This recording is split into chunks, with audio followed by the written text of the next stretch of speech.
Welcome to Finish the Fight, a gaming podcast where we do most of the research, but maybe not all of it, but some of it, so you don't have to. I'm your host, Jesse Reiners. And I'm your host, Alex Kendall. And today we are going to be covering Assassin's Creed. Nothing is true and everything is permitted. Yeah, this is the first mainline game from Ubisoft, however you would like to pronounce it, that a lot of people recognize from their title. You obviously have a lot from Tom Clancy and, you know, getting into, obviously, Just Dance. And Donald Duck games as well. Well, exactly. You've got that all coming from them. But this is kind of really where they started their cash cow and have been milking it ever since. You know, as of recording this episode, we have Valhalla out now as the latest mainline game. So they've been going for a while with this franchise. Yeah, and it's a series that's had its ups and downs through and through. It's not consistent. You know, at one point, I think it was like whenever we got to Syndicate and Rogue, people were kind of turning away from it, but Origins kind of brought them back. Then Odyssey once again kind of pushed them away. So it's an ebb and flow, and it's allowed for more markets to open up within the mobile gaming market, especially over in Asia, because you have it in India, you have it in China, you have it in France, you have all these other ones that became kind of these mobile only or mobile aspect games, but opened it up to the Assassin's Creed way there. So we're talking about where it all started. You know, as we dive in, this wasn't going to be an Assassin's Creed game. No, I mean, if you guys remember Prince of Persia, as I, of course, do, it was The Sands of Time, which was the first one that Ubisoft had worked on, and they wanted a sequel coming to the next-gen console. However, the department working on it was like, I don't know if that'll work, and started their kind of Prince of Persia, kind of different project, kind of under everyone's noses. Yeah, well, we'll touch about that. How they're a little sneaky about how Assassin's Creed actually came to be. So yeah, let's start it out. Let's get the setting for you. Let's dim those lights to just be torches, because you can't use electrics back then. Because the setting is 1191 AD. The Third Crusade is tearing the Holy Land apart. You, Altair ibn la-Ahad, intend to stop the hostilities by suppressing both sides of the conflict. You are an assassin, stalking your prey with a hidden blade. A warrior shrouded in secrecy and feared for your ruthlessness. Your actions can throw your immediate environment into chaos, and your existence will shape events during the pivotal moment in history.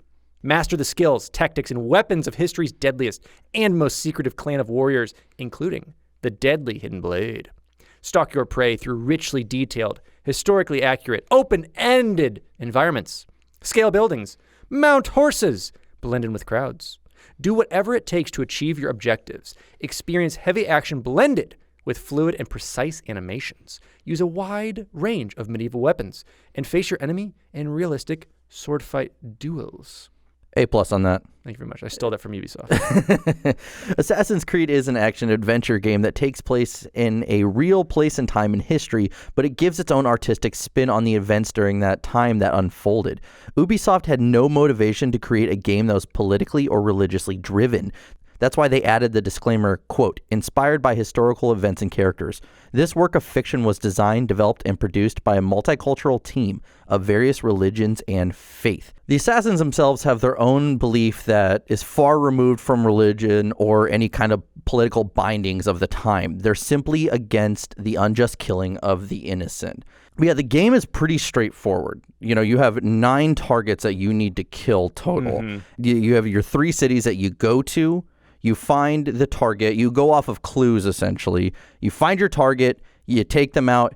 Now, there are also side objectives. You have to kill X amount of Templars, save X amount of citizens in each city, and collect, I believe it's a couple hundred flags as well. And that's really all that there is about the side content for the most part. And pretty much your gameplay will revolve around, really pulled from a lot of the French artists they saw at the time, and you're doing a lot of parkouring. So you're exploring the rooftops, you're jumping, you know, from roof to roof, scaling walls, you know, using hay bales as kind of this soft landing material. And one of the major aspects that the game added in that they kind of took the ode or the id from it from Grand Theft Auto was the exploration of cities that unlock. So a lot of this is happening when you scale a tower. And once you reach the top, you get this eagle vision. And you'll see throughout all the Assassin's Creed games that everything, that everyone's name pretty much relates to eagle or bird.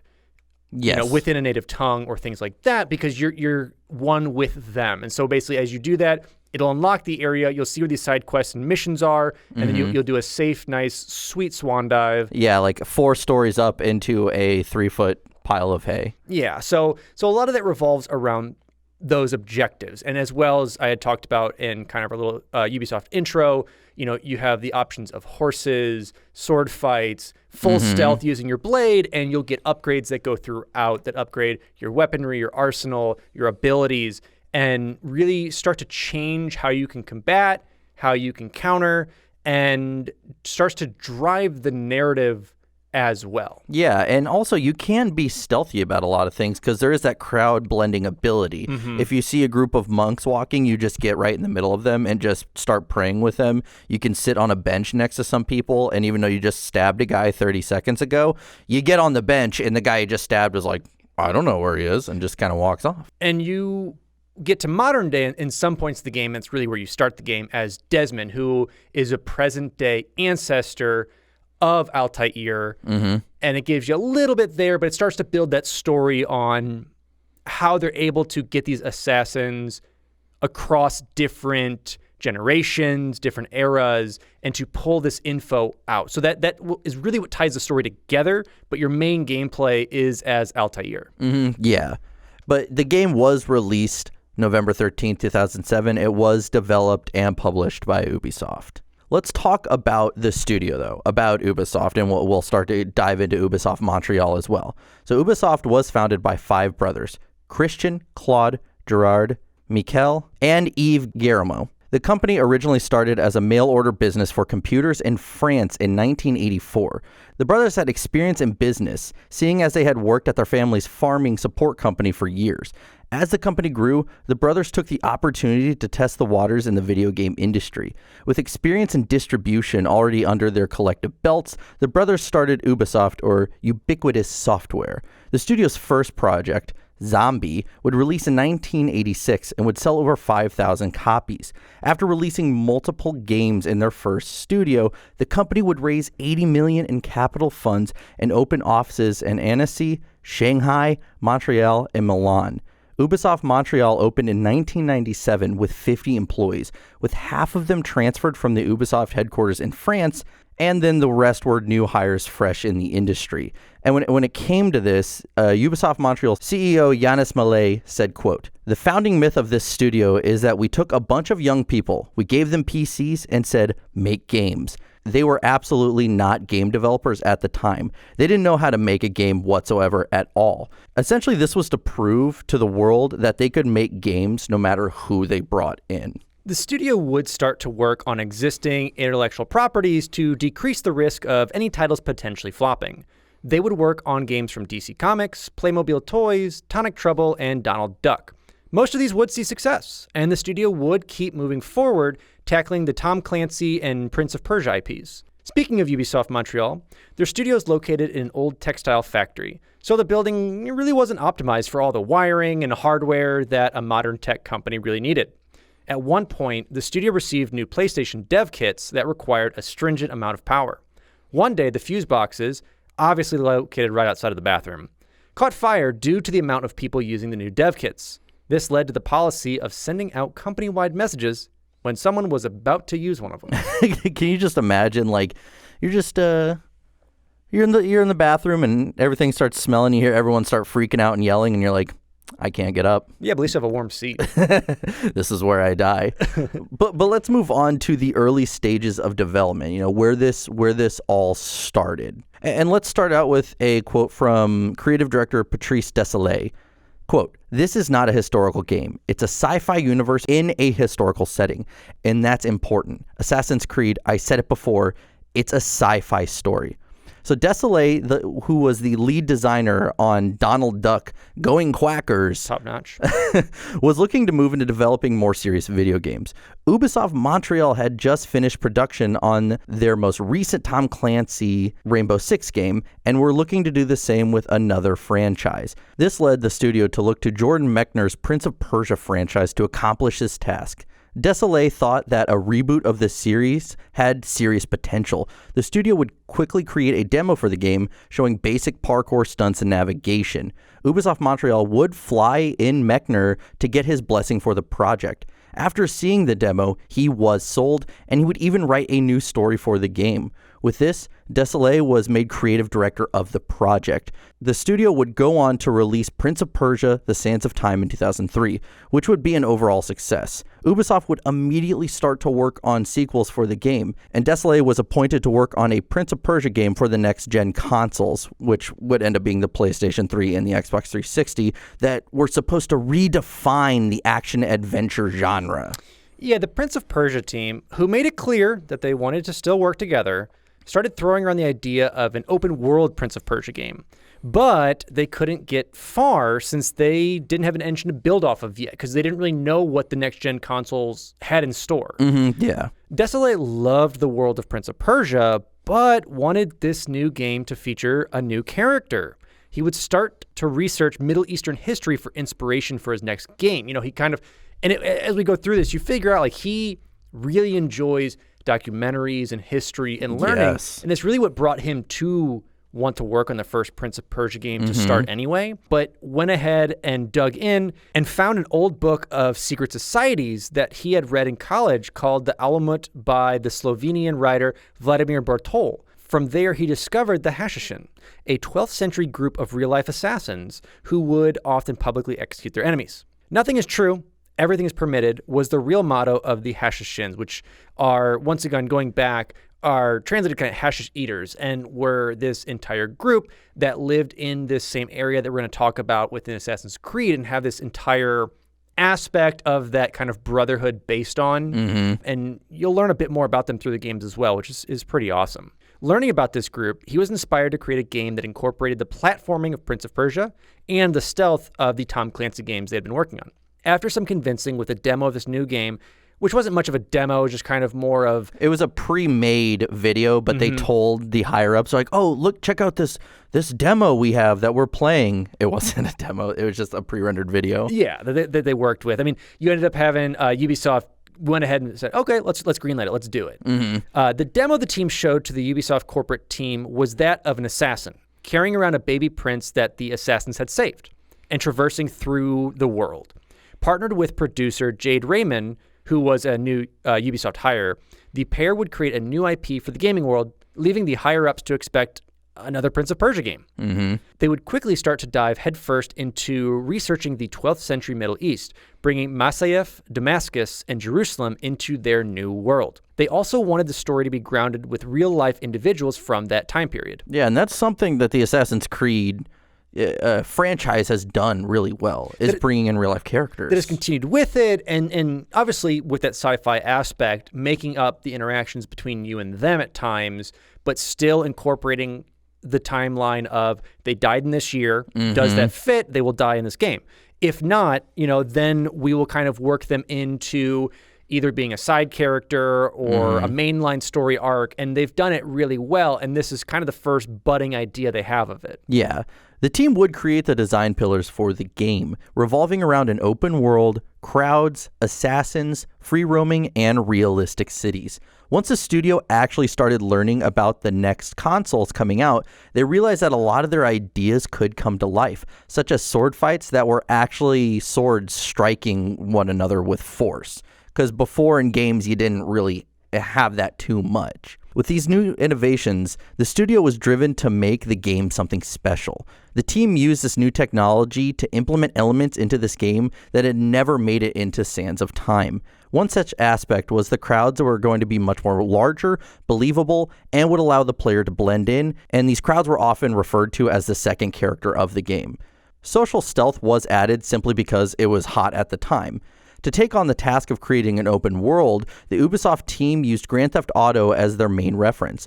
They could also look to Dead Rising for the amount of AI that they would have in the game. Because, as everyone knows, Dead Rising is the game of all games, the birther of births. It is actually the first game. We just didn't know it until recently. It's been remastered 30 times, so that's really what happened with it. But yeah, so they used it because if you've ever played any of the Dead Rising games, they've generated what feels like thousands and thousands of zombies on screen. It's obviously not that, but it's still a number of AIs that interact independently, that can work in a crowd, that all have their own physics and malleableness, I guess you would say. Because, you know, you've played games where either the crowd is just a PNG or it's a mob. So all of this one unit, so you can't do anything about it. So they definitely look towards that to make the aspect of having that many people on screen work.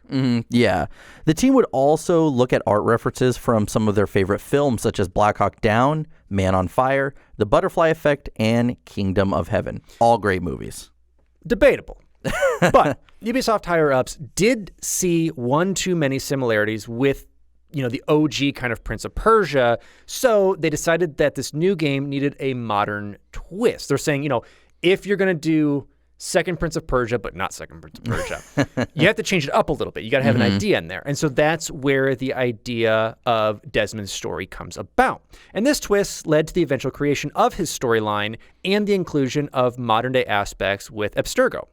When it came to the story, Desilets came up with the idea about a machine that could read DNA and extract memories from a documentary he had watched. This spawned the Animus, the machine that could tap into the past lives and memories through analyzing your DNA. Next thing the studio had to do was figure out the story. Designer Philippe Morin suggested that everyone was fighting over the Apple of Eden, this kind of religious aspect of the Middle East that is known through different biblical lore, you know, as a source of great knowledge or all knowledge type thing. Yes. And so was like, that's where we should start. The forbidden fruit. Yes. And so really with no other ideas that kind of bounced as well as that one did, that's where they started. I love it's just like, anyone have anything better? No? Cool. Sounds good. That's what we're doing. The studio did struggle, though, with the design of an open world game. I mean, it's a tough aspect. Like, obviously, you still have, you know, the greats of Grand Theft Auto. That's about it.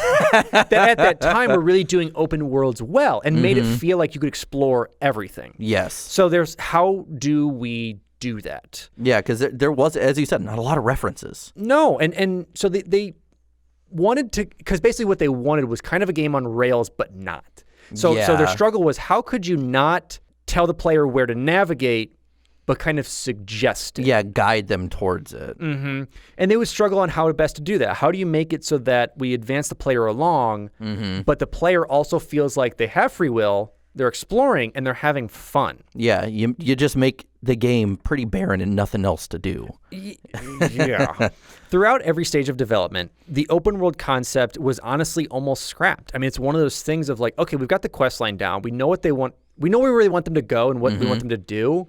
Why should they have open world? Yes. If we don't have enough to fill it, really is what it boils down to. Yeah. To kind of somewhat combat this, the team consulted with an historian when they were creating this world to make sure they were using the proper references, proper, you know, materials for buildings, proper looks of aspects of it, to make sure, once again, that they were, for the most part, historically accurate. Yes. And with this, it did give them access to a lot of blueprints and mapping that I think without the credentials, they wouldn't have got otherwise. No, which is awesome that they could do that, that this wasn't like they just were kind of Googling some of these images. They were actually studying the architecture. Yeah, and the other aspect they needed them for, as I mentioned earlier, was for each key player or key character that dies in the game, they had to make sure that that real-life person died that year. That way they're not fully fabricating it, because like I said, once again, wanted to be on that historical accuracy, but a sci-fi twist to it. Yeah, it's like, you know, Altair obviously didn't murder this guy, but this guy was murdered this year. This guy was murdered this year. He died in his sleep, but murdered by oldness. They also worked with two other historians, one who was an expert specifically in the Third Crusade and knew the exact year they were trying to replicate, who would keep their script as close to realism as possible. And once all of these historians had read over this final script and gone through it, I mean, you know, they gave that 4 to 5 dentist approval, you know, saying that, you know, this is as close as you can get for a made-up story that still looks like what it was at the time without embellishing it, without fully westernizing it, trying to fully make it how it looks here. So overall, they said, yes, you did a great job with it. Yeah, 4 out of 5 dentist approval stars. Exactly. That one, though. The team didn't really think that there needed to be a prince in the game. After all, this game had already been deterring away from the sands of time. They needed to convince Ubisoft that the game needed to be a new IP entirely, because this was mid 2000s, and we're going to talk about this in different episodes, was not really, for about 10 years, it was like, don't do new IPs. New IPs, don't do those. No, it was kind of like your 90s era of comic books. Everyone was like, let's just reinvent or try something different. And it's one of the worst eras of comic books ever. And that's kind of where gaming was this time. Yeah, so new IPs were like, everyone was like, don't do that. What are you, stupid? You get to figure, they're on the change of technological cusp. From the 90s to 2000s, you did have that leap of a technological upgrade. But now you're kind of in that rut where we want to do more, but we really can't yet. Yeah. And it seems like at that time, there was 7,000 space shooters, because apparently space was what you did. Absolutely. Or a Call of Duty clone. Yes. And everything outside of that, it's like you couldn't do more. So why should you try and push for a new IP when really you should be making the coolest Donald Duck game out there? They didn't exactly tell Ubisoft, though, that the game wasn't a Prince of Persia game. When they first presented the game to them, they never actually mentioned the prince, but instead focused on the assassins in that demo. The game was being designed as Prince of Persia Assassins, but over the next 2 years, the team working on the game would slowly remove Prince of Persia from all the game's documents, slowly giving rise to this new unknown IP. Because, yeah, as I said, how's that new Prince of Persia game? It's good, as the guy's like putting whiteout over the dock. Oh, that Assassins game? Yeah, it's going really well.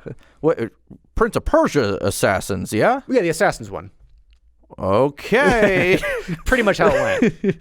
Come GDC 2006, Ubisoft didn't have an official name for the game, so someone from marketing suggested the title Assassin's Creed. The name stuck, even though it took some convincing from producers. Ubisoft as a whole was still not too thrilled about the idea of a new IP, especially since it would be their first title for the next-gen consoles. That's it. I mean, this is your rollout. You already have Rainbow Six under your belts. You have your Tom Clancy's. You have all these other games that are already doing well. Why stray away? Well, as I said, it's one thing that, new IPs were already tricky, but they even dive into, doing research on this.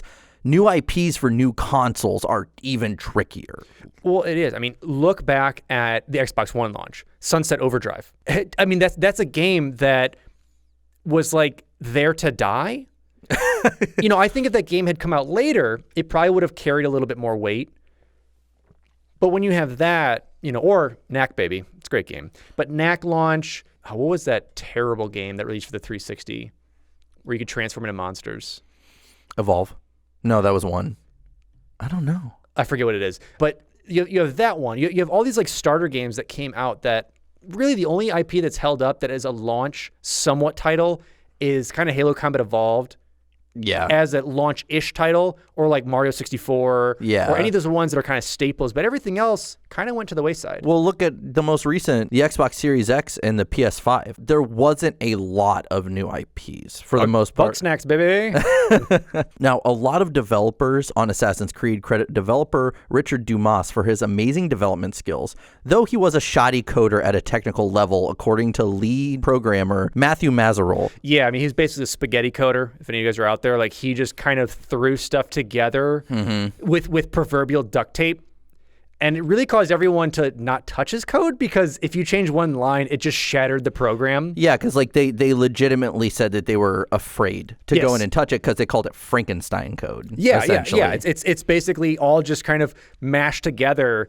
It's kind of how I started coding, was just throwing stuff together and like, it works. I go, that's not how you do it. I go, it works. That's how I do animations. Yeah. Like, that's not how that's supposed to go. It works right now. Don't change anything, because this is how it works. Don't touch it. He was also the go-to developer for making certain aspects of the game click, like horses.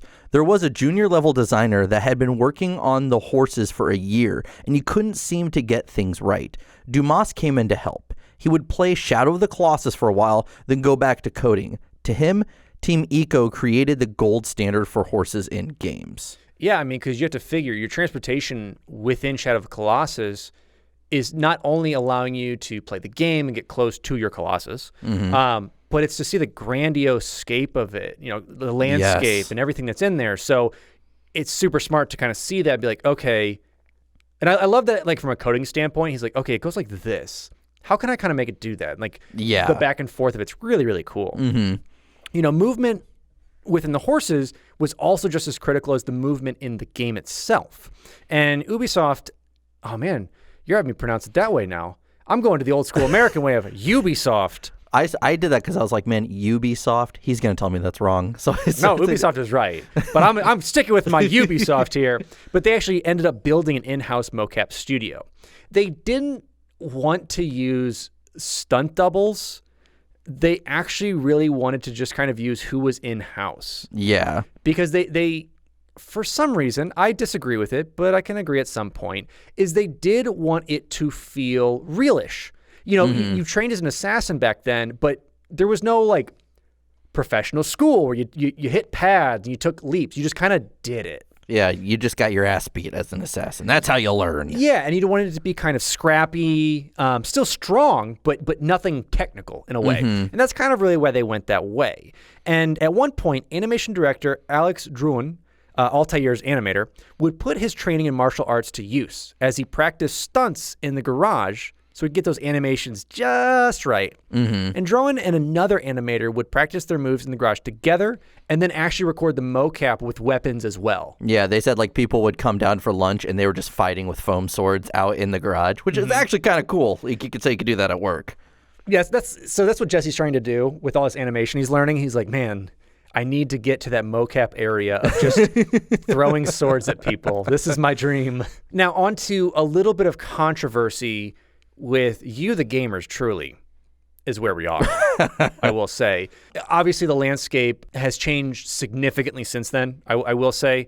There's still leaps and bounds that need to be changed, but really one thing that came up was about Jade Raymond. Being a powerful female who comes in and takes over this production role, you still have this bigotry and sexism, not only in the gaming industry of hiring, but in journalists. Yes, it was bad. And, people playing the games. And she kind of became this celebrity once she became public that she was kind of the head honcho or one of the heads working production. Yes. And for some reason at that time, we still see it, but wouldn't recognize that professional merit because not only was she a woman, she was a very attractive woman as well. And they took that a running joke, kind of like a running dumb blonde joke of, like, articles titled like Jade Raymond has big old breasts and something about Assassin's Creed. And it's just this sexist forum about, like, haha, isn't that a funny review I'm doing about Assassin's? Like, it's coming out. Isn't that funny? It's a girl. And this was like, 14, 15 years ago, which it's kind of like this was the norm at the time, which is, like, so crazy to think about. Yeah, and it's just that creepy simp attitude of it. It's really what it is. But it's just so much immaturity of games journalism, which was still a budding industry at that time. Yeah. You have to figure games journalism didn't really, really take off until you had the Xbox and PlayStation 2 out. And now you're getting, kind of the underbelly of it. And to kind of wrap it up, one thing that did happen that we saw on somethingawful.com was this whole cartoon caricature of her, of just being like that ditzy, attractive blonde woman who's like, oh, I'm good at this. I create games. Yeah, it just made her just legitimately just a stupid woman, essentially. That's what they made her out to be. And it's ridiculous. And what happened was Ubisoft actually threatened to sue Something Awful if that image wasn't taken down. But webmaster of Something Awful, Richard Kayenka, pushed back against it and basically was like, oh, it's free speech, man. It's no big deal. But it's like, dude, what are you doing? Like, eventually it was taken down. But this was the unfortunate circumstance at the time was you're having a lot of women jump into gaming, into tech, kind of turn of the century stuff, and you're getting these aspects of it. So really, we wanted to touch on that, and we're touching on that in future episodes as well, of just controversies that have occurred with people working there, just so you get the full story of, what pushback they had, and not only producing the game, on PR side, what did they have to deal with? Yeah, legitimately, because there was an article as well that was titled about her called Jade Smells Good at the London Games Fest, What? Listen, people are creepy. Yeah, and it just, as we said, this is something, unfortunately, that we are going to be talking about. And I say unfortunately just because it happens. It happens. And luckily, we're starting to move more and more away from that. But especially, this is where we are seeing the rise of video game journalism and women having to deal with something like that. Yeah, because the last bit of this soapbox, this was the wild, wild west of it. You had places like IGN sprouting up, GameSpot, Kotaku that were starting up with that, but a lot of this was just kind of independent articles written and put out to forum sites, blogs that weren't your kind of mainstay. It was all this budding industry. Yeah. But let's move on now to the later stages of development. The first 3 years of development alone were just concepts and pre-production. The team was originally only 7 people, but it quickly grew into dozens of developers working on the game in order to create the grand world that they had envisioned. It was hard to recruit for Ubisoft since they were not well known and did not have many games in their portfolio at the time. Personally, according to Alex, the Donald Duck game should have been the only thing they saw. Yeah, I mean, so you should have just ran with it. I mean, you could have done all the ducks, Daffy, other ducks, the DuckTales ducks. Little guys. Isn't there like a superhero one that wears a hat? Darkwing Duck? Yes. Yeah, see, look at that. More ducks to come from. Mighty Ducks? Look, we got games for days. We're set here. Most new hires were on board with Ubisoft once they learned about Assassin's Creed. Every new hire was interviewed by the original 7 members of the Prince of Persia project. Regardless of what anyone else thought, if those 7 didn't like the person they were interviewing, they were not hired. So we still did have that like camaraderie and like everyone's got to kind of be on the same board, because developing a game, you're going to be working with these people on this project for 4 or 5 years. Well, and some of the stuff that I know that you and I have researched in our earlier podcast and in a lot of other content we've done is the scrappier the studio and the more glue that holds them together, whether that's the cheese of pizza or the 30-year-old socks just sitting there, as long as there's something that bonds them together, they produce great content. Oh, absolutely. Essentially like a frat house puts out great games. During later stages of development, the game would be delayed. With this, the studio would look to see what they could cut in order to ship the game on time. Mazarol, who was the lead programmer, as we had mentioned, would suggest that horses simply had to be cut, and he had data to back this up. Desolé would tell him point blank that it was not negotiable, stating, quote, "Listen, look around you. There's cars everywhere. Back then, the car was the horse. The game does not sell if it is not believable, unless there's horses everywhere." Sorry, to jump in, I'm like losing my mind because I'm just slap happy at this point. But I love when he says, back then, the car was the horse. I'm thinking, oh man, they were Transformers back then. And now they're cars. But continue with your horses. Arguments aside, the horses were there to stay. Mazarol knew that he could not disagree. And it's really what you need to have an extra element that almost felt next gen at that time. It's really odd to say, but like having a mount or having something that just adds speed or can increase your map size. As we've seen, if you've ever seen any of those GIFs on Reddit or other forums where someone will put like a map from a game and then a bigger map from a different game and a bigger map from that, it's really cool to see those sizes, and it really helps. I mean, that's why GTA can create the maps they do. Yeah. Because there's vehicles. I don't think this game, there would have been fast travel or it would have been a quarter of the size without the horse. I fully agree. And that leads into our later Assassin's Creed games of horse combat and just so much more aspects on top of it that really, really make this game stand out apart from the others that are coming out at the same time. So when it came to the main character of the game, they needed someone to stand out and decided he was a quote, bird of prey style character. So this is where we get Altair.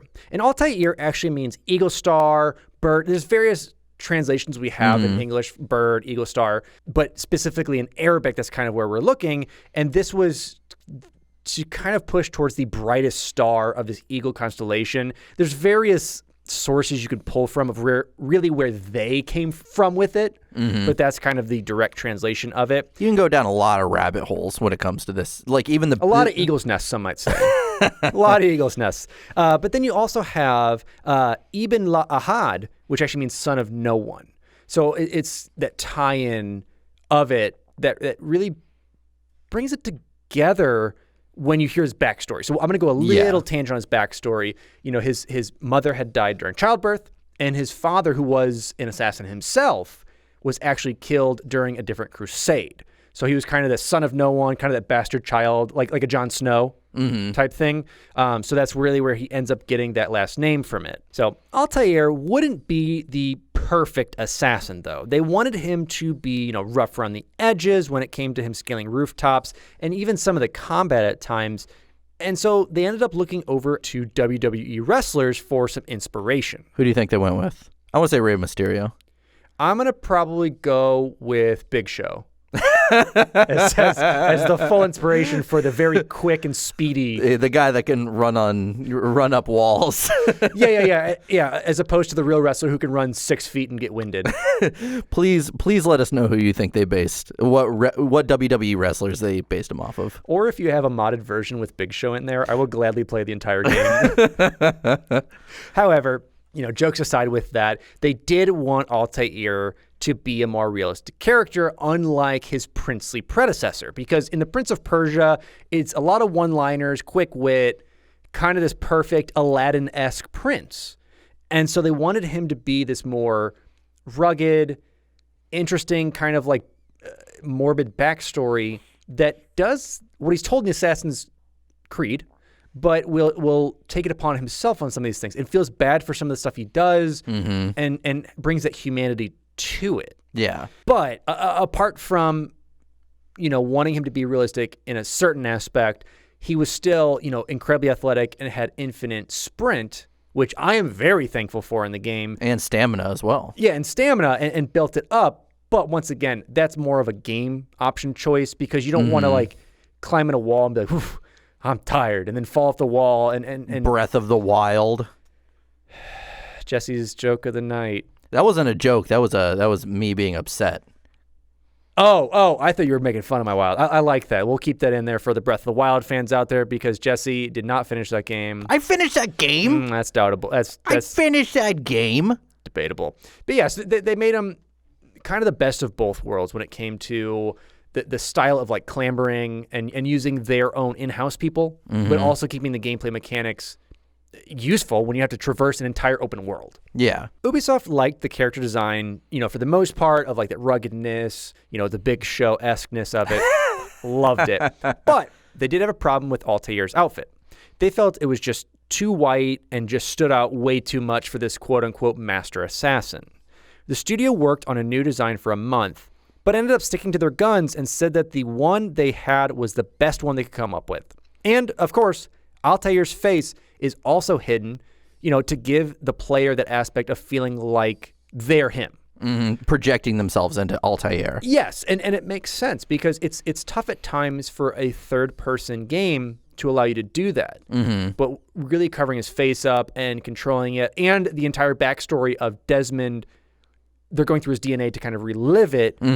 It changes those aspects up and definitely, in my opinion, makes it a bit more believable. Yeah, but touching on Altair, he does have over 1,000 moves and animations in the game. And there are a total of 10,000 character animations. Sands of Time only had 500. Yeah, and a little fun fact with Prince of Persia, the OG Prince of Persia for the supercomputers, whatever they were called back then, could only use so many bits, and that's where you actually get Shadow Man from it. If you haven't checked it out, Ars Technica has War Stories, which is a fantastic series, and they actually do talk about the original Prince of Persia and how it was built. And so, playing on those things where you can only use so many characters, so many aspects, they actually shared the code in this game as well. So your NPCs share that same Altair code, because you'll see it when the guards chase you, and if they try and climb stuff, they clamber the same way, they feel the same way. So it's really smart using those assets again and again instead of trying to load up this game with so much bloatware in those terms. Yeah, because there are 300 individual unique characters, but they're all based, as you said, off of Altair. That's why there's no children in the game. Because also killing children would just be morbid, and people would try to do that. I would agree. Around the end of development, the studio was rather worried whether or not the game was going to be a hit. After all, just because they liked it, that doesn't mean everyone else would. Thankfully, after a European tour demoing the game, most of the journalists who got their hands on the game for a couple of hours absolutely loved it. This would help the studio feel a whole lot better about the game that they had put years into. Yeah, because they also were demoing at E3 at the time and just got huge positive feedback from everyone there. I mean, not only is it a nice ego stroke, but it proves to, Papa Ubisoft that our team was able to do it. We're putting out a new IP for a new, top-of-the-line next-gen console, and it's looking like this might be a smash hit. Yeah, this game that we lied to you about, it actually worked out. Mm-hmm. And the first submission of the game contained no extra activities at first. You only had those 9 guys you had to go find, and that was going to be the mainline game. But, you've got the game pressed. You're printing the little leaflets. You got your books stapled very nicely. You're showing all your character animations off in there. Some good art.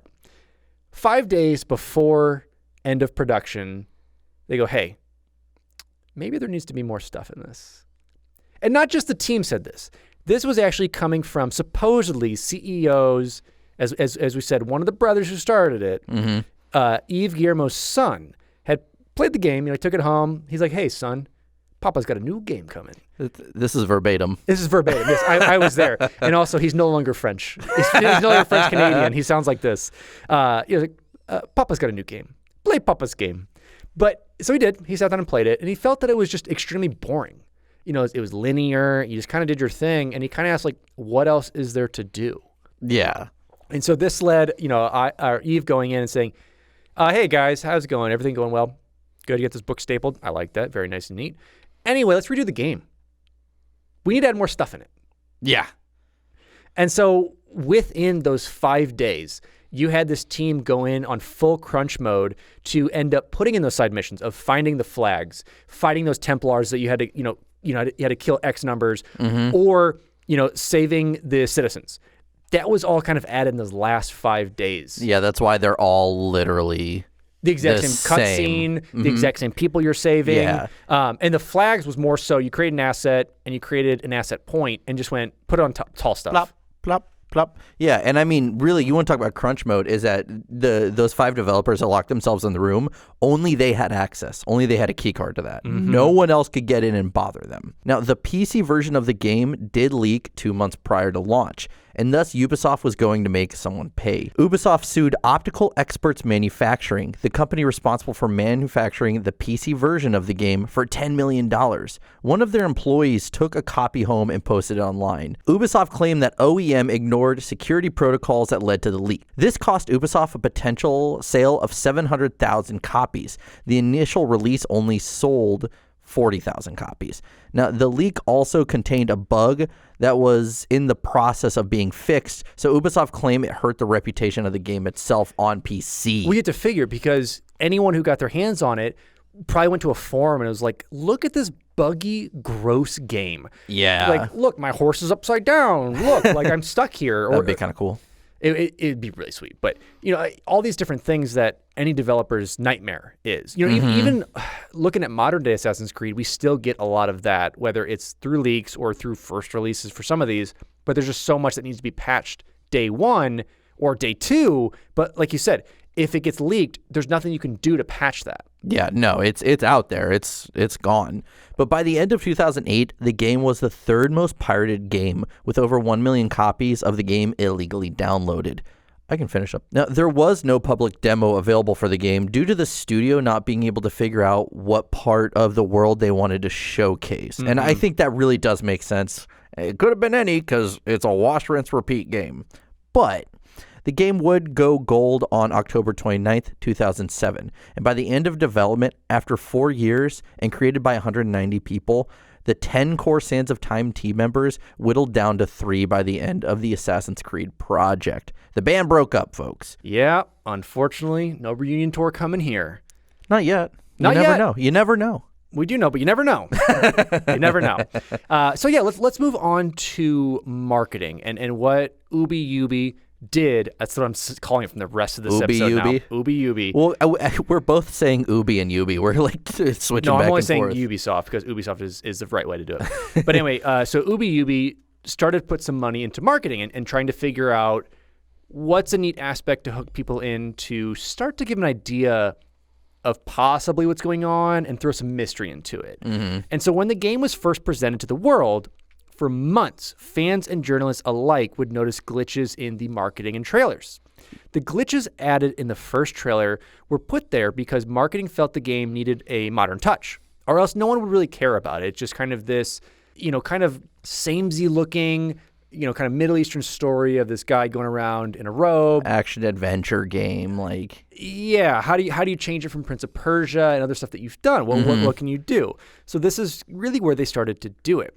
And this was simply to hint at that sci-fi, portion of the game that, Ubi kept under lock and key. This was supposed to be this big reveal. I think they were going to release the game without ever telling people that there was that modern day setting. Well, yeah, because they wanted people to yearn for more. They wanted to try and did it work? Did it not work? I think they were trying to go for a lot of that marketing that other games had done. Like with Halo, they had this thing called I Love Bees, which was this website that got hacked by this AI, this evil AI, and it was this beekeeping website. It was really cool to explore it and try and figure out the lore of what's going on. And so I think they wanted something like that to what's this glitching?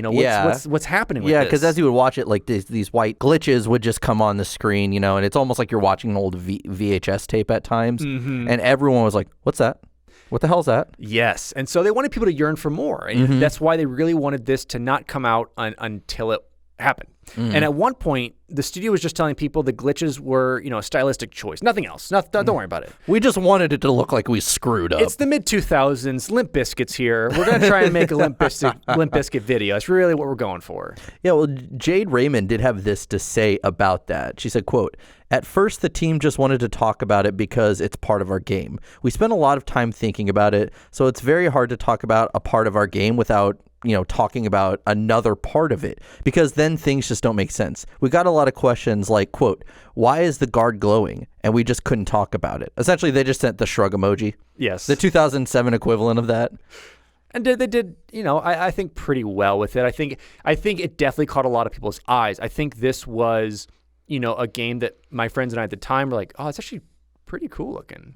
I think I'm down for that. Unfortunately, this allure of mystery would be taken away at the end of 2006. In an interview with IGN, actress Kristen Bell would reveal the plot actually deals with a laboratory and accessing memories, ultimately confirming many theories spawning from fans after watching the E3-06 demo. With that being said, the game's marketing would push through with TV commercials and an abundance of print material. And their marketing budget had paled in comparison to Microsoft's marketing budget for Halo 3 at the time. Because, yeah, as I said, I remember doing the research. I read the IGN interview, and you can tell the interviewer was like, oh, what was that? You just gave us that plot? Yes. So obviously no one from marketing or PR was probably there at the time, or else they would have said, don't print that. Hey, they pulled a Tom Holland, a pre-Tom Holland there. Yeah, and to give you guys an idea on the trailer, it's the start of it. I would say it's the lowest budgety version looking of the Assassin's Creed trailers. Yes. Thus to come. This is the first one, obviously. But it shows, this public hanging with what we see as guards around there with this man in robes start to push his way through the crowd, very similar to what they do in the game, and make his way up. And at this point, I think a lot of fans, too, were kind of questioning this because they didn't see it in the game. Altair, this man that we don't know yet, pulls a crossbow and fires the first guy, stabs the second guy with the back of the crossbow and pulls him down, and then does that signature, hidden blade attack. Coolest thing ever. Seeing that was like, ooh, that's pretty awesome. And the fact that this was a good trailer, and Assassin's Creed trailers are just some of the coolest things in video games, period. Top notch. Valhalla's, that thing was amazing. Dude, the Revelations trailer all is great. So good. They're all great. All of them. All yes, good. Yeah, so he makes his escape attempt across the rooftop. You see guards following. And like we said, the glitches, the highlighting of enemies. And for it to finally end, he's caught He's not getting away. He's in front of a closed door, which happens to be this monastery door, and these monks all come out, and that's where he blends. So it really gave you an idea of what you were getting into in this game that I think told it pretty truthfully for a trailer, I would say. I do love the idea. It's like, oh, all these monks come out in this robe, and here's a guy that stands a head taller than him, covered in blood, just blends in with weapons all over him. They're like, where'd he go? But no, it is a great trailer. But we did, for marketing, we did have other spin-off titles that came from Assassin's Creed because they were around Altair's story as well. So we had Altair's Chronicles that would come out on the Nintendo DS and iOS, and we had Assassin's Creed Bloodline, which came out on the PSP. Yes, and this is really where we start that franchising opportunity of it. And like I said, this one was just specifically dealing with Altair's storyline. Yeah. As we get further down with Ezio Auditore and the other assassins, we'll see a little bit more into them. But as far as Altair's story, this is what we are looking at.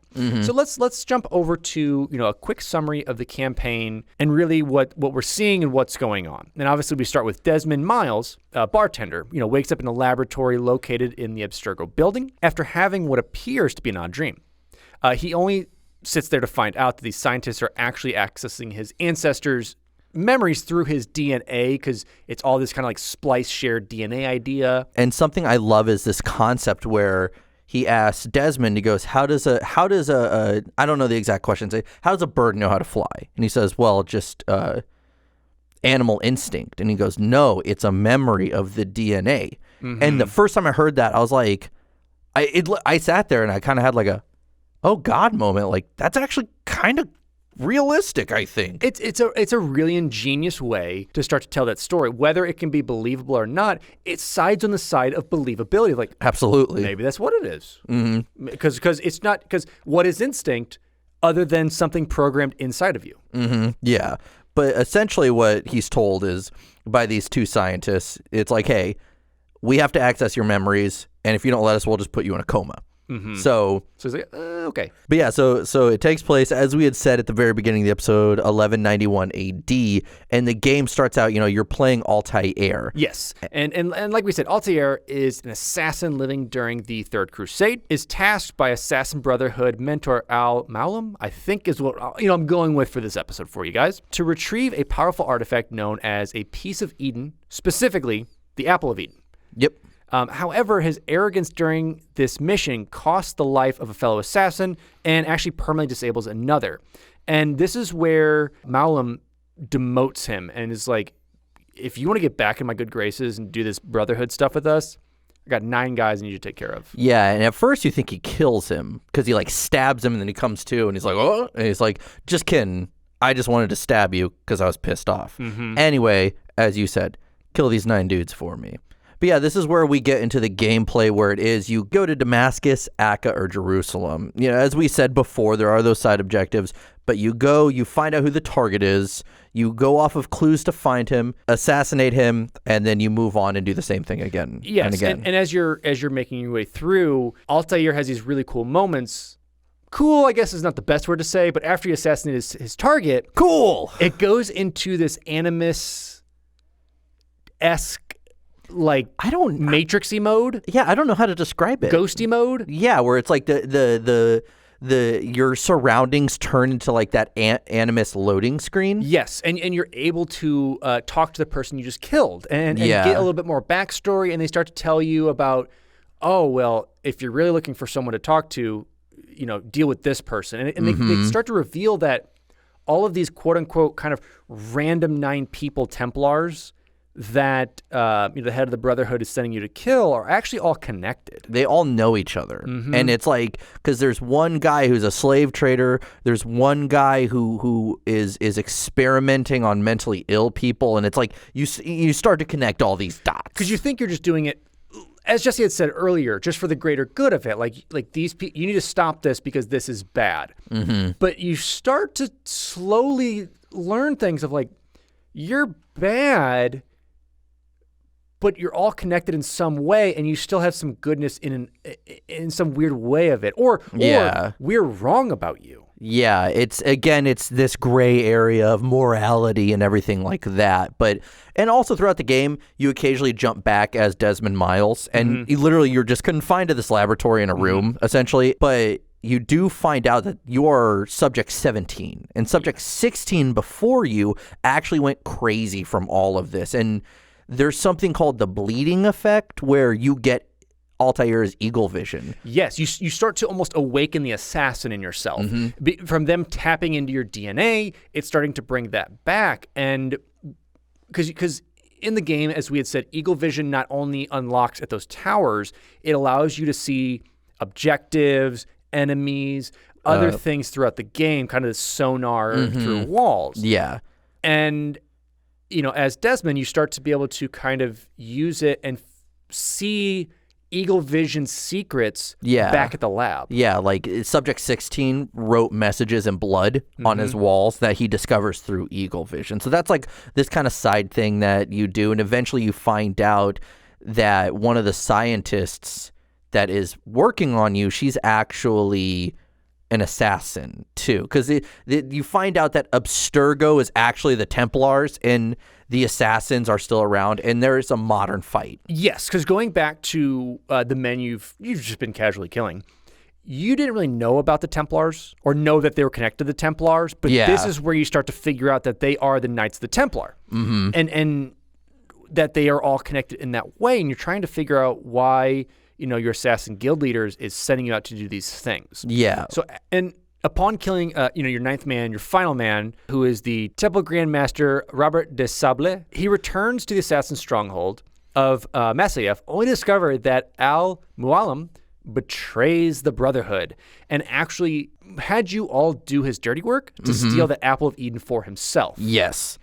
And this is where we get to the end game, the final boss, and where Assassin's Creed starts to dabble in magic, I guess is the best way to. It's supposed to be kind of godly religious magic, because he's able to kind of hover and teleport. And I still don't have a full grasp of Assassin's Creed lore whatsoever. It's pretty cool how it ties in. It's definitely an interesting read, and I like that they built upon it. Obviously, the first game, you just kind of had this to go on. But yeah, so you end up, during this fight, he falls to your blade, and you have this kind of heart-to-heart at the end of it. That Matrix heart-to-heart you always have with them. Yeah, and as you finish him off and get that Apple of Eden, this glowing map occurs, showing you that there's more pieces out there. The pieces of Eden. Yes, it's not just this one, because I think at the time, I believe it was supposed to be the one item. I think that's all you knew about was this Apple of Eden was it. Well, Abstergo or the Templars were just trying to find where the Apple of Eden was. That's why they were accessing Desmond's memories, because they know Altair hid it. Yes, because they knew about him.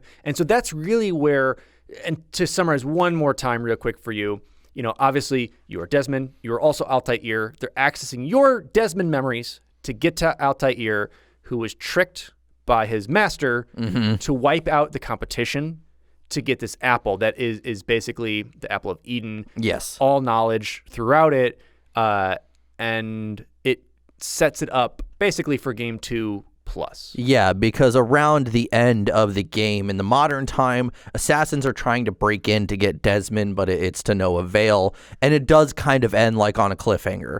The Templars / Abstergo now know the location of all these other pieces of Eden. Desmond's still stuck at that lab, but he is with an assassin, who is, by the way, is Kristen Bell's character, because she had to ruin the mystery of the story. Way to go. So that is an overview of the campaign itself, like short and sweet, and really, as I said, it's very much so assassinate these 9 targets, and you go fight, the master assassin, and that's that. Yeah, and I think it was a very nice start to a base game that lends itself to an even richer lore. I think Assassin's Creed 2 is really where you get into a lot more of the meatiness of the game. That was the breakout game for sure. It was 100% the breakout game with it, but it couldn't have been done without the groundwork laid here. Absolutely. And for them to take the leap on this game, the unknowing leap until they knew about it leap. The leap of faith, that's actually what they call it in the game when you jump off of the Eagles point. And it's named Ubisoft, true fact, it's not. They went in there and says, we want that named for our true leap of faith we took in all of you. So without this leap of faith taken to it and without them trusting in their team to create this, we wouldn't have this long-running series. Whether you love or hate it, it's an established series in modern gaming that everyone knows. Yeah, and to touch on just the gameplay itself really quick is that I will say the gameplay is pretty finicky. If you play a more modern Assassin's Creed title, parkouring and fighting is pretty smooth. Yes. It's pretty seamless. This one was made so that to jump on a wall, you had to hit, I can't think of the controls in my head, but it's like you had to hold down R2 and hit A, and if you hit A at the wrong time, you just jump off the wall and die, which is very frustrating, and you yell a lot. But either way, so this first game, it was a little more niche in terms of combat and in terms of traversal, which again started to get approved upon in Assassin's Creed 2 and so on. End rant. So yeah, so we're wrapping that up. Let's move on to cut material, and we'll start with Altair's ring finger, because you had to cut it off to use that blade. First of all, I didn't even make a joke, and you said it was bad. You're coming at me about this? Listen, we're including it now. This is my top tier joke about cut material, and his fingers cut off. It's top tier. Which that is something to mention that we didn't, is that his ring finger on his right hand is missing, because if you look, that's where the blade comes out. Yes, and so that was kind of the sacrifice you made, and that's how you completed your assassin training, was they took that finger kind of as this promise to be an assassin, but also so your blade works. Yeah. And unfortunately, it's how you can be told in a crowd when it's like, everyone give me 5. It's like, you're giving me 4. We're looking for an assassin. Hold up your right hand. And he's just like, and just runs away. Yeah. But on to more serious matters of cut material. One of the big ones was multiplayer. Yeah. Like, I don't even know how they would have done it. I think you just both go for a target. I know that there were plans. I don't know a lot of details. I know it was added into 2, because that's when you actually had to track down each other and more of it. And I will say I actually really enjoy Assassin's Creed multiplayer. It's actually pretty fun, and it's a more detailed Among Us. Yes, it's a more detailed Among Us of like tracking down who's who, and is a fun game. It's definitely something I would not play regularly. But like a game night might be fun, to kind of jump in there and play a couple rounds. Don't get any ideas, patrons. Please do it. But yeah, so the multiplayer was unfortunately cut. Also, getting hit by a blade once essentially meant death. They wanted this realism at the start of like, if you got hit, you bled out. Yeah, which they realized very early on. They're like, oh, this sucks. Why are we playing it like this? Yeah, this isn't Dark Souls. No, so obviously glad that they did that and made, just him more beefy and able to take on things, because otherwise it would be such a niche skill game. I think it would have died on arrival. Yes, absolutely. It would have had a very small niche hardcore following, and that is it. And another element that wasn't necessarily teased in the works as far as it just in the trailer is the crossbow. We do eventually get the crossbow later in the line of games. Yeah. But in the trailer, it's seen to have it with the exact same design and shooting layout that we eventually see later that Ezio gets. But I'm assuming it, one, was crunch time and they could not figure out how to do it, or it was a stylistic choice that they didn't really think about. Yeah. Yeah, it's just one of those things. There are a lot more cut than what we'll even talk about. But we talked about there are essentially 3 different kind of side quests. There were originally going to be a lot more. I think they initially cut all of them, but then had to add those 3, because having all the side quests they wanted would have meant another year of development, which they just didn't have the time for. No, and they wanted to get close to the launch of the system to kind of get in there as some of the first games, to be within that first time frame of it. Yeah, but also something that was cut is when you were fighting the soldiers, one of them would run and go get more soldiers, and then they would come back, and it was just like kind of like if you didn't kill them all pretty quickly, it was an infinite wave, and they were just straight up like, again, it's like the one-hit kill. They're like, this is way too difficult. Like, you can't, because how you play, especially fighting 5 guys, it takes a few minutes. It does, because most of the time, until you really learn how to counter well, it's tough. And let me tell you, I don't learn how to counter into a game until I'm 3/4 of the way done with it. I know. You told me about, once again, Breath of the Wild and how you got so frustrated because the game was so hard. I'm like, I don't know what you're talking about. I don't know how to counter those beams with a pot lid. I'm sorry. You're missing out. We also had swimming to be included. You know, much like old GTAs and plenty of other games where water meant death if you looked at it, swimming was cut, and it's actually in the lore. Lucy Stillman, who's Kristen Bell's character, once mentioned, you know, in an error with the Animus in like a software update, talking about it caused the ancestors to just drown if they touched water, which kind of led that ability of Altair not being able to swim. Yeah, so this program where you relive a memory, you actually can't really relive it. So don't swim, loser. Well, because when you did, you de-resed. And that's what it was called when you died. You de-resed, you didn't really die. Yeah. You kind of, quote unquote, came out of the Animus, because that's like, that's not what's supposed to happen. Yeah. Yeah, because it's supposed to follow that timeline. When you killed civilians, and I think it's in later games, even in this one, it's like, Altair didn't kill civilians. Like, if you did that too much, you would... That's it. At least in the later games, they allowed you to kill enough where you were satiated before it would, like, kick you back out. But for this one, yeah, it would take you out if you didn't follow the path line of your ancestor. And then the final original concept that was cut, which I thought was would have been interesting before they had that modern aspect to it. It was going to be that the campaign was told through an assassin telling a story, essentially. Which would be pretty neat to have, like sitting around a campfire with the other assassins talking about like Altair, you know, the Great, this is what he did, and this is how, you know, we serve under him now, or something like that. Yeah, yeah. But now that we've gone through the cut material, we are going to jump into the music. And again, the music as well is the same thing happened. It was the second one when you had Ezio's Family's track is when it would break out. Yes. But the first soundtrack is pretty good, but let's dive into it. The soundtrack was composed by Jesper Kyd, who was picked by Ubisoft after considering a dozen composers for the project. Each composer was asked to create a demo for the game, and from there Kyd was hired on the job. Even though Kyd was a successful composer by that time, having won a BAFTA for his soundtracks and Hitman contracts, Assassin's Creed would put him on the map. Now, Kyd would struggle with writing music for Assassin's Creed since it was for a new IP, and it was an IP that needed to stand out. So there had to be these multiple musical elements that needed to be in the game because, again, we have the modern setting. It's in the Middle East. And with 4 different cities that have 4 different feels to them. Yes, and he even talked about, like, he had to work on music just for the chase scenes when you're outrunning guards. He couldn't just create an orchestral score and call it a day. Yeah, and you can't. I mean, because it's not a game or a setting that leads to that. To have like Beethoven's Fifth playing during this, it doesn't really work. You have to have something that fits the time period, fits the era, fits like you being an assassin and the music that goes along with it. And it took a lot for him to do it. Yeah, and he was asked to put, 3 moods into the game, which were tragedy of the Crusades, war, and mysticism.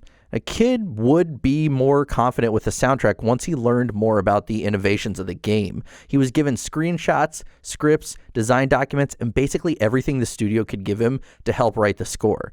Even though the studio had some requests at the tone of the game, Kyd was still given creative freedom when it came to creating the score. And again, we've learned this even back when we were doing Halo, the less the composer knows, it's not that good. No, you need them to be in the element and see who the character is. And with every artist, get in the mindset of what you're creating. I'm creating for this guy who's obviously kind of following blindly, but has kind of this change of heart as he's going through it and has to take down his master to live up to this assassin's code. As well as who are these people he's hunting down? What is this city? What gets your heart racing as you're like, I need to clamber up here. The guards are after me. How do I get away? Type thing with it. Yeah. Granted, the game takes place in a completely different time and culture. Kyd would use musical themes from that time as well as modern nuances of those tracks and add new tracks to separate from the period itself. So each location, as you had mentioned, in the game has its own musical theme. And it should. I mean, you're well past the quote-unquote modern era of gaming at this time. So there needs to be more of that attributed into it. I mean, turning after like the N64 into like the PS1 era is really where money was put into those soundtracks. And Absolutely. You have to have something. You're getting that graphical fidelity. You're pretty much coming up to, 1080 at this point if you're not already there. And this is where everyone's like, this is the best it gets. So what else can you improve? Yeah. Now, the soundtrack was released December 31st, 2006, with 11 tracks totaling 40 minutes and 34 seconds. And there's about 3 hours of music that is written for the game, and it took roughly about 2 years to create. Now, Assassin's Creed 1 was the most difficult soundtrack that Kid has ever written, and the track Axis the Animus, which is the chase music, was the most difficult track he had written for the soundtrack. But it's so crazy. To this day, he says that's the most difficult one he ever had to do. Yeah, and I guess it is as well. I mean, you're coming off Hitman, which is similar. Mm-hmm. But Hitman already has kind of this established lore and ideas and sounds. He has a lot of stuff to go off of. Yeah, a lot of stuff to go off with that. Whereas this is taking that same element, taking it to the 1100s, jumping into like a whole new era of this, of different culture, different sounds, and making it all work, as well as like the modern day tracks for Desmond and all these other things that are happening with it. So I think overall he did a pretty good job. Well done job. I mean for it. Yeah. Let's jump over to the release versions of the game. You get the standard edition for the 360, the PlayStation 3, and the PC. The limited edition, and this version of the game would come with an Altair figure, packs comics, a mini strategy guide, and a short film based on the game. The short film was actually created by fans, and Ubisoft and IFC held a contest with a $10,000 grand prize with the film to be featured in the limited edition collection of the game. Greg Reed's The Final Weapon won the contest. You can go online and watch this, by the way. Yes. It's always just cool to see stuff like that. I thought it had something to do with Assassin's Creed. It doesn't whatsoever. They just wanted a short film inspired by it. Yeah, just to kind of, it's a PR stunt as well. 10 grand is not much in a marketing budget, but it's huge for a film student or someone who wants to get their name out there. Absolutely. Amazing. You also had the PC Director's Cut, and this version came with 4 new investigation types: Archer Assassination, Rooftop Race Challenge, Merchant Stand Destruction Challenge, and Escort Challenge, with a total of 9 new investigation missions. It's also compatible with an Xbox 360 controller. And finally, the Platinum Collection Greatest Hits, which wraps up any DLCs, any additions. You know, every game pretty much gets one as long as it sells 10 copies, at least at that point in time. Oh, yeah, there's so many games. Yeah, so that's kind of where that wraps up for that. Yeah, so moving on from that, you know, the game's been released. We have all these different editions of it. Let's talk about the general reception of the game. Really, you know, what did this do for gaming? How did people react to it, and what kind of legacy it's left? So the studio needed to look beyond just the first Assassin's Creed game. The opportunity to create one new IP in the studio's lifetime is rare, and creating 2 was damn near impossible. They decided that if the first game was going to be successful, they needed to make a trilogy out of it and keep it open to other mediums such as film. And I want to throw in a quote from programmer Mazarol, who said, quote, "I remember when we shipped the game, I was completely despondent. I was utterly convinced that it was a catastrophic failure, that we didn't deliver enough gameplay, that there were too many bugs. I was sure that this would be seen as a really good try, but ultimately too flawed. I had such tunnel vision about all the problems and how many problems were not solved." End quote. Producer Jade Raymond even, thought that all the bugs in the game was going to kill the franchise. I didn't think there were that many. I guess there were more than I remember. Well, and I figure as a lead programmer and kind of like having someone always point it out to you, it's like, I hope they don't go in that left corner at 6 quadrants and jump 2 times. Yeah, jump 2 times and then spin around where they get launched out of the map. After Ubisoft revealed Assassin's Creed to the world in 2006, this is even before the game was released, 5 different studios contacted them about creating movie adaptations before they really knew anything about it. That one trailer alone, 5 different studios are like, let's talk. It's amazing. And so Assassin's Creed overall was made for more casual players. This included the combat systems. This did not bode well with the hardcore gaming community that felt the combat was a little lackluster and after you got your upgrades, way too easy. Even at their first E3 demo presentation, some fans would criticize that even larger fights, only 1 or 2 enemies would go after Altair, but this was simply due to the fact that they didn't have enough space to have more than 2 people fighting Altair. Like, what other game are you having 10 people pile on you at once? That isn't like a hack and slash game.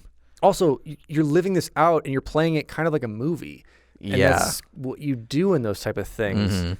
But, even if Ubisoft could have implemented more than those 2 fighting, they just thought it wouldn't be fun. It wouldn't have been. No, crazy people. I love the counter and stabs and like working through all that. And as the games progress, like as you get past 1 and get to 2 and Brotherhood and Revelations and the rest of them, there's just so many cool animations that happen and like assassination takedowns and counters. It just wouldn't have done it. But Ubisoft was actually pretty confident that the game would outsell Halo 3. So they had the game release around the same time. Ballsy. Though they didn't outsell Halo 3, they would outsell Call of Duty 4 in the UK. It even outsold Need for Speed that year, making it the first time in 3 years the game did not debut at number 1. The game sold over 5 million copies in the first few weeks of its release, making it the highest-selling new IP at that time. This game proved that new IPs could still be a huge hit in the video game industry, since most studios were staying away from them. From 2002 through 2005, only 10% of holiday releases were new IPs. Ubisoft actually released 6 new IPs in 2007 alone. I think that that really shows that they were just taking a lot of risks. And they were all Assassin's Creeds. The game would receive an 81 out of 100 on Metacritic. And Games Radar Plus would put it on their list of the best 25 open world games of all time. And Game Informer would put it on their list of top 200 games of all time. The game also won dozens of awards from reviewers such as GameSpot, GameSpy, GamesCritic, IGN, and 1UP. The game has gone on to sell over 8 million copies worldwide. So, it's awesome to see that it made such a lasting impact, not only on the game industry, but those who worked on it. Because years after the release of the game, Desolé visited Jerusalem, and he knew that the studio did a good job representing the city because he felt like he had already visited it before, which I think that's awesome, is that you can go there and just feel that way. But he also has this to say about it. Quote, I get to meet people who got Assassin's Creed tattoos on their body. The people I've met, old men of 30 years old crying in front of me because I spent so much time with those characters in that universe. And I know I want to thank them when they meet me and use your article to say that even though I'm doing something else, I know we've made something special back in the day that touched and changed people's lives. And I'm so happy that we achieved what we wanted.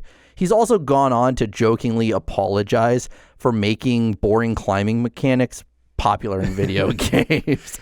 All in all, Assassin's Creed was a game that was rough around the edges and had its fair share of complaints around the mechanics of the game itself. This didn't stop the gaming community from taking the game in and spitting out a fan base that's alive and well since 2007. The game also spawned the series into being a cross-medium franchise that still dominates pop culture to this day, spawning books, comics, and even a standalone movie or two that's canon with the lore. It's hard to find any gamer, whether casual or hardcore, who hasn't at least gotten their hands on one Assassin's Creed title. Ubisoft, or Ubi, or Ubi, Montreal proved to the world that they could push the medium of open world game and storytelling to the next level. And it all started with the shamed assassin Altair and his journey to redemption and finding the truth after they lied to their bosses a lot and then made this game that was supposed to be Prince of Persia. Which I love it. I love it. But let's go to the final section of this episode. What impact did this game have on the gaming world? Why did we choose this as a game to cover on this podcast? Yeah, and as always, I will introduce myself and start it off. Alex? It's me, Alex. Alex, please start us off. Oh, thank you, Jesse. I'll introduce myself as well. It's my turn. Yes, so we chose this, as obviously, one, it's a household title. If you don't know it, go play it, or play any of them. It'll suck you in, and yes, there is repetition. Yes, there are aspects of it that are buggy or crazy, and you'll always get that day one bug of like, look, its eyes are popping out, or look, this graphical thing is happening. But overall, it's such a fun game with a pretty rich story that they're starting to advance now in the future through multiple different eras and peoples, but bringing us back to the first one. This was a risk to take. Absolutely. I remember Prince of Persia: Sands of Time. It was okay. It was a fun platformer that was kind of goofy, kind of serious in a way. It was that era where all the protagonists had goatees as well. I just want to point that out. No, I agree. And it was one of those games that it kind of just melded in. It felt like a game that was always in the fringe, that wanted to be top dog, but it just couldn't. But now comes Assassin's Creed, that took a whole different art style, away from the cartoony-ish aspect, and made it kind of real. And gameplay as well. It made it much more real, much more visceral. And I just think overall that story in it, even like the joke of the climbing mechanic, they did kind of establish that parkour in gaming. Absolutely. And brought it to the forefront of it. It brought it at the time a very smooth combat system in the way of like executing assassin kills with your hidden knife, counters, other things with that. And, to create this in such a short amount of time, yes, it does have its downfalls of repetition. I know maybe one person that has completed 100% of the game and getting all 400 some odd flags and just killing all the Templars. All the fetch quests that are in there. Yes, it did add more to the game, and yes, it kind of advanced what you could do. But overall, it was kind of like homework. It's busy work that you don't want to do. Yeah. This was one of those times where the side quests, if you're a completionist, it was still kind of a chore. Yes, and most of the people you're seeing do it are really only achievement completionists, so that's why they're doing the 100% on the Xbox, or if you're trophy hunting, you do those things. But yeah, I mean, it established a dynasty. Absolutely. That lives on today. I mean, like I said, we just had last year the release of Valhalla. That's been doing really well, and it's told the Viking aspect of it and getting into a whole different sense of what's going on. And it's established so many more clones or little pieces of gameplay that make its way into other genres, into other games. And whether it's Altair, whether it's Ezio, it's you see the assassin symbol, kind of that bell looking symbol. You know what game it is. It's absolutely. It's made its way into the terms of kind of like recognizing Pac-Man, recognizing Master Chief, recognizing Sonic. Yeah, or even the hood, the iconic hood. The iconic hood. You see a silhouette, you go, that's Assassin's Creed. That's Assassin's Creed, and the blade as well, which I've watched so many YouTube tutorials on how to make that blade. Yes. I want to one day, like the one where you actually click a button or something and it comes out and then it goes back in. I want one. You want to send us some gifts? Send me a Assassin's Creed blade. But no, as you had said, the idea that it is a dynasty. It's grown to this point to where you see an element of it and you know what it is. It's a franchise that's been going on for 13 years. Cross-medium, comics, books, a movie with Michael Fassbender. People said it wasn't that good. I haven't seen it. But regardless, video games getting their own movies in Hollywood, which, we will talk about more and more, is actually not easy whatsoever. There's years and years of red tape and paperwork they have to go through. So it got to that point, and it's grown from there. I know a guy, Kyle, who is so obsessed with it. He loves the lore. He loves everything about it. It's so cool that he's invested in it. And I've looked into a lot of the lore too, and it's a pretty cool story, and to see how these all connect. Yes. Again, some games are a swing and a miss, but as a whole, I think it's a great franchise, and it's so cool that it spawned from this game that, yes, it could have been better, but it could have been infinitely worse. You could have died after getting hit once. Well, and you have to figure, it could have just been Prince of Persia 2 and been written down as, yes, that was a game that came out.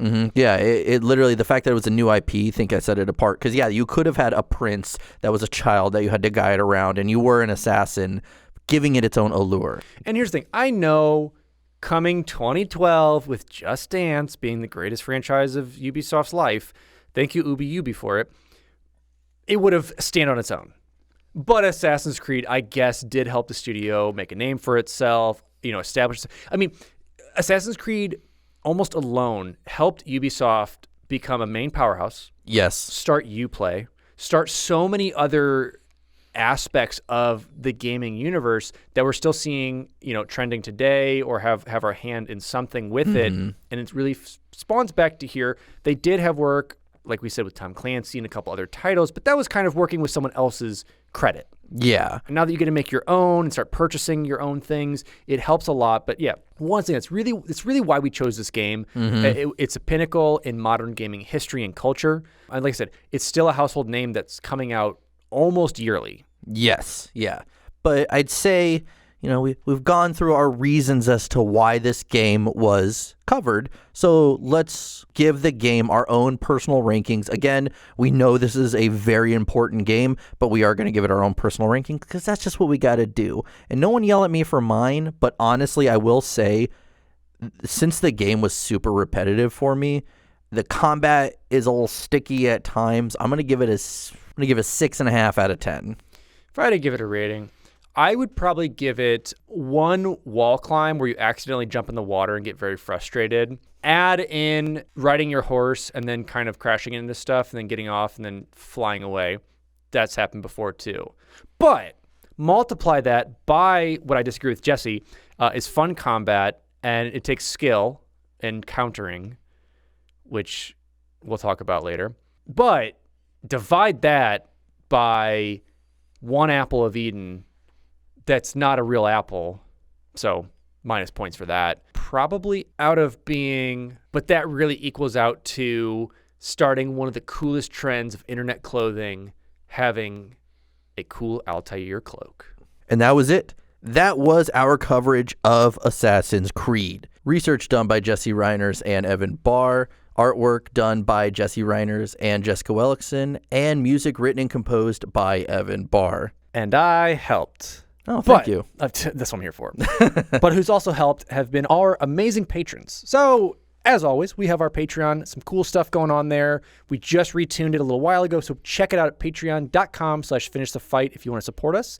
And we want to thank those supporters today, starting with Charles Zitter, Taqtix, Skyjack, AngryCanadien, Grant Dillon, Cowyn Fong-Feliciano, DGamer1298, Alex Harper, Dilfix, Nick Heimann, Tuna0317, Brendan Christian, Richard Scanland, McChief, Big PapaSemechki, GrantODST, Loki 2014, Nathan Vandervort, ClimbingSpork, and William Krull. Thank you guys so much for the support. MVPs, we appreciate it. And if you do want to go follow us on Twitter or Instagram, we would appreciate that greatly, as long as you click the link in the bio and you have a direct invite to our Discord. It is free for any and all. Come join today. It's a great time. And slap us, like just slap it. Just go for it, full force. A subscribe or a follow on our YouTube or Twitch. You can find me streaming this game, our Assassin's Creed, coming up this week. We'll be playing through a bit of that to kind of see what's going on, see what's not going on, what they missed, over at twitch.tv/Sourman70. That's SOURMAN70. And be sure to listen to us on your favorite podcast platform. If you want to give us a starred rating and a written review, we would appreciate that. You would be one of our favorite new listeners. But that was our coverage, as I said, of Assassin's Creed. I'm your host, Jesse Reiners. And I'm your host, Alex Kendall. And thank you for tuning in to Finish the Fight, a gaming podcast.